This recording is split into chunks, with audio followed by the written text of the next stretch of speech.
Чаму мы переехалі? Переехалі ад таго, што на мяне і на маіх дзяцей пачалі ціснуць. Званілі да мяне са следчага камітэту. Пазванілі і казалі, што я не буду жыць, што я не ўбачу дзяцей ніколі. Они мне тэлефанавалі праз дзень. Яны прыходзілі. Было вельмі страшна. У мяне і раней не было добрых зносін з маімі роднымі, з маім мужам. Ён гвалціў мяне. Я адразу уцякала ад рэпрэсій, так. Але тут я толькі зразумела, што я уцякала ад яго таксама. Вітаю, з вами Валярына і праект «Беларус беларусу». Ён для тых, хто мае патрэбу ў падтрымцы і для тых, хто хоча і можа дапамагчы. Ствараючы маленькія цуды адно для аднаго штодня, у выніку мы ствараем вялікі цуд нашай будучай вольнай Беларусі. За час існавання праграмы мы, дзякуючы вам, нашым гледачам, дапамаглі больш за сотні наших герояў. Сярод іх як і сем'і палітвязняў, так і рэпрэсаваныя беларусы. З Беларусі, Украіны, Грузіі, Літвы, Польшчы і іншых краёў. Вы бачыце толькі маленькую частку нашай працы на экране. А насамрэч гэта пастаянная камунікацыя, стэлефаноўванне, ліставанне з нашымі героямі і з тымі, хто хоча ім дапамагчы, з вамі, нашымі гледачамі. Мая гераіня сёння Галіна са Слуцку, маці 4 дзяцей, верніца, якая зведала рэпрэсіі. Яна з сынамі прагаласавала за Ціханаўскую. У выніку яна страціла ўсё – дом, працу, падтрымку блізкіх і бяспеку. І гэта толькі частка выпрабаванняў, праз якія прайшла жанчына, ратуючы сваіх дзяцей. Насамрэч, гісторыя Галіны страшная. І я хачу падзяліцца ёй з вамі.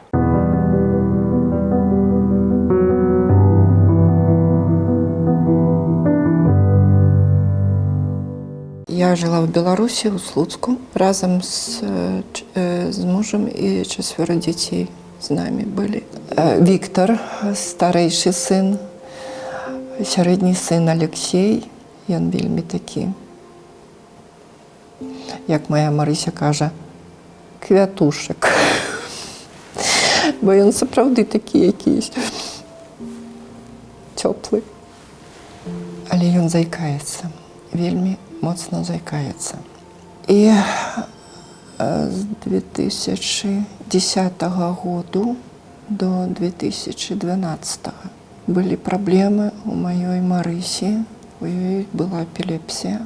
У малодшай праблемы са зрокам. У 2019 року зрабілі аперацыю на ока. У Касі зараз праблемы ёсць. Носіць акуляры плюс 5, плюс 6. У Беларусі я працавала выхавацелем у дзіцячым садку, але не толькі выхавацелем, а таксама і ў школе я працавала з дзецьмі-сіротамі у школе-інтэрнаце. Хадзілі да касцёла, старэйшыя сыны вучыліся ў музычнай школе, старэйшая дачка хадзіла да мастацкай школы. Чаму мы переехалі? Переехалі ад таго, што на мяне і на маіх дзяцей пачалі ціснуць. Мой сын вучыўся ў Гліцкім каледжы музычным, і яму трэба было адпрацаваць 2 гады. І ён паехаў разам з сяброўкай да ваеннага аркестру ў Гародню. І там праслухалі яго, і яго ўзялі. Але там былі звесткі о тым, як ён, у якім адзенні ён быў на вечары выпускным сваім.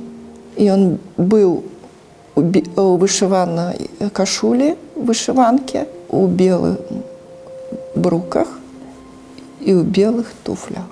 І праз гэта да яго было больш увагі. А калі ён прагаласаваў яшчэ за Ціханаўскую, а там у той залі, куды ён захадзіў, там былі завешаны кабінкі, але там стаялі відэокамеры. І пазней тыя запісы былі ўсе пераданы камандзіру часткі. Ён не быў як вайсковы, ён быў як вольна-наёмны. І яму прыйшлося ўцякаць, потому што то было сілавікі. Па выездзе майго сына на мяне пачалі ціснуць. званілі да мяне са следчага камітэту, выклікалі майго мужа, выклікалі мяне. Пазванілі і казалі, што я не буду жыць, што я не ўбачу дзяцей ніколі. Казалі, што я буду плаціць штрафы велізарныя. Было вельмі страшна. Было так страшна. Я плакала кожны дзень. Они мне тэлефанавалі праз дзень. Яны прыходзілі. Я не ведаю, як выжыць было ў той сітуацыі. Было вельмі складана. А калі яшчэ не падтрымліваў муж, калі не было ніякай падтрымкі ад маіх родных, яны лічылі, што я ненармальная. І зараз яны так лічаць. У мяне і раней не было добрых зносін з маімі роднымі, з маім мужам, але калі так адбылося, то ўвогуле тыя стасункі перасталі існаваць. Яны падтрымлівалі больш Лукашэнку, і нават муж са зламанай нагой хадзіў на той участак і галасаваў за Лукашэнку на кастылях, але ішоў. Уцякалі мы праз Украіну, мы ехалі транзітам папросту. Калі мы пераехалі ў Польшчу, на карантыне былі яшчэ, 2 тыдні не можна было выходзіць нікуды. І то было караул. Бо ўначы мой сярэдні сын Алексей крычаў моцна, падымаўся ўначы і хадзіў, і мы яго лавілі. А раніцай ён ніц не памятаў. І вельмі дрэнна сябе адчуваў, казаў, што моцна баліць галава. Мы апынуліся ў Бяла-Падляске, бо не было шмат грошай.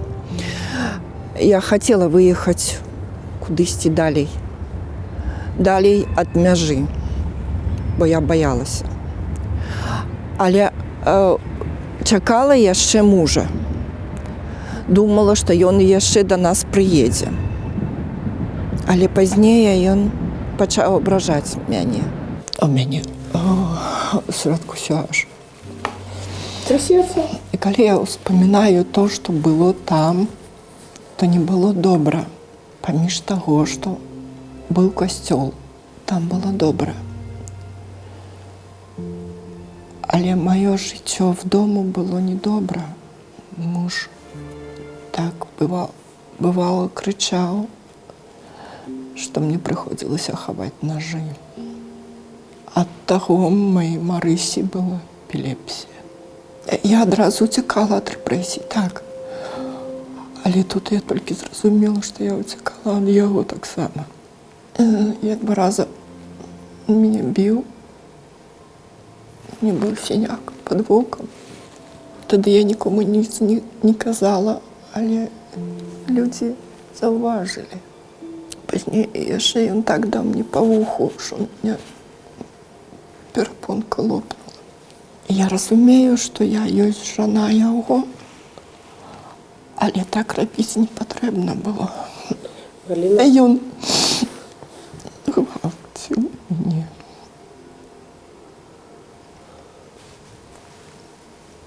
Это не было добра. Зараз мы живем у Бяла-Падляскі.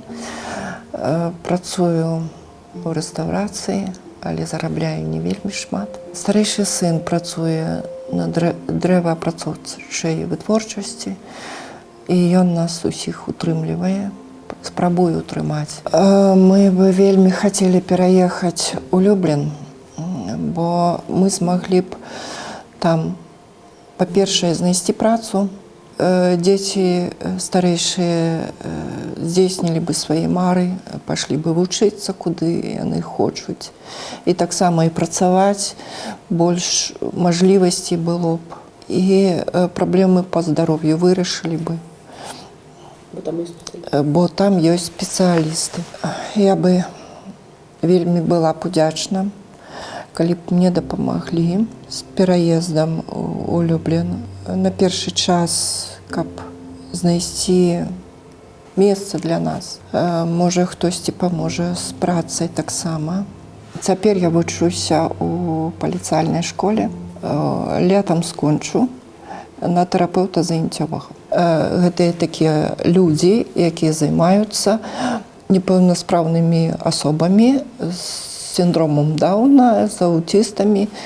І гэта не абавязкова дзеці, а таксама і дарослыя людзі. Я б вельмі хацела папрацаваць, паспрабаваць сябе у тым накірунку, каб працаваць з асобамі з інваліднасцю. Што мяне радуе? Мяне радуе ніткі, каб рабіць крючком. І льняныя, можна хайбэ, плюшавыя, каб рабіць амігурамі.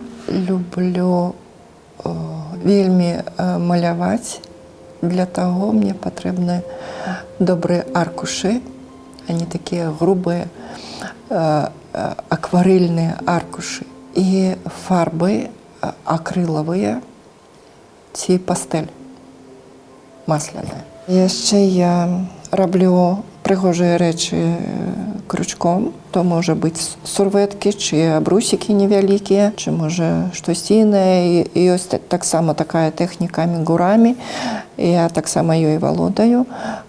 Магла прапанаваць вам штосьці ці на замову. Хачу, каб дзецям было добра, каб мой старэйшы сын атрымаў, што ён хоча, каб змог вучыцца граць на саксафоне.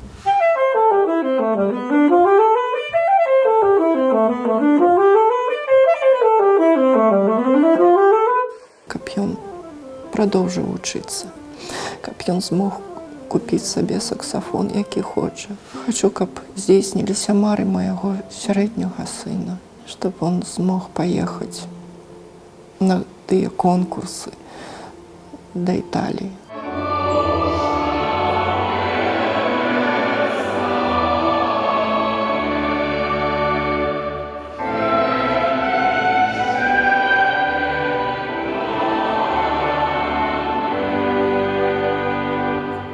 Ён кажа, мама, калі не атрымаецца, не атрымаецца добра.